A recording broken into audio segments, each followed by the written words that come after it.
When something is important enough, you do it even if the odds are not in your favor.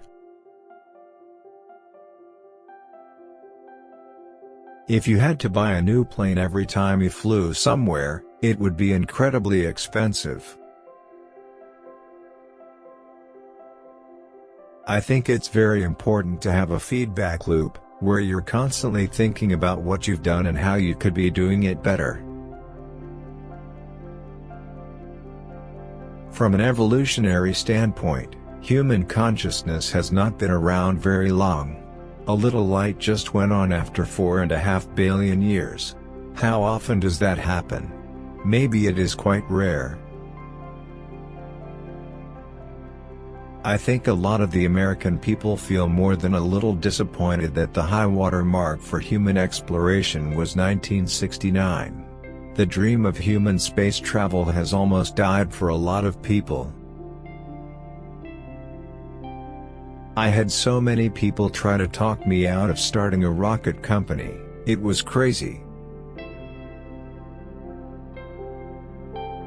If you think back to the beginning of cell phones, laptops, or really any new technology, it's always expensive. If we're going to have any chance of sending stuff to other star systems, we need to be laser focused on becoming a multi-planet civilization. Some people don't like change, but you need to embrace change if the alternative is disaster. I tend to approach things from a physics framework. And physics teaches you to reason from first principles rather than by analogy. There's nothing, I've bought everything I want. I don't like yachts or anything, I'm not a yacht person, and I've got pretty much the nicest plane I'd want to have. There's a silly notion that failure's not an option at NASA. Failure is an option here. If things are not failing, you are not innovating enough. If you look at our current technology level, something strange has to happen to civilizations, and I mean strange in a bad way. And it could be that there are a whole lot of dead, one-planet civilizations.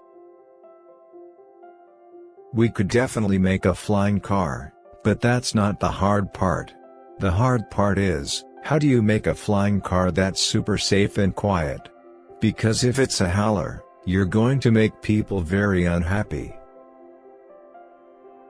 You need to be in the position where it is the cost of the fuel that actually matters and not the cost of building the rocket in the first place. My vision is for a fully reusable rocket transport system between Earth and Mars that is able to refuel on Mars. This is very important, so you don't have to carry the return fuel when you go there. In order to have your voice be heard in Washington, you have to make some little contribution.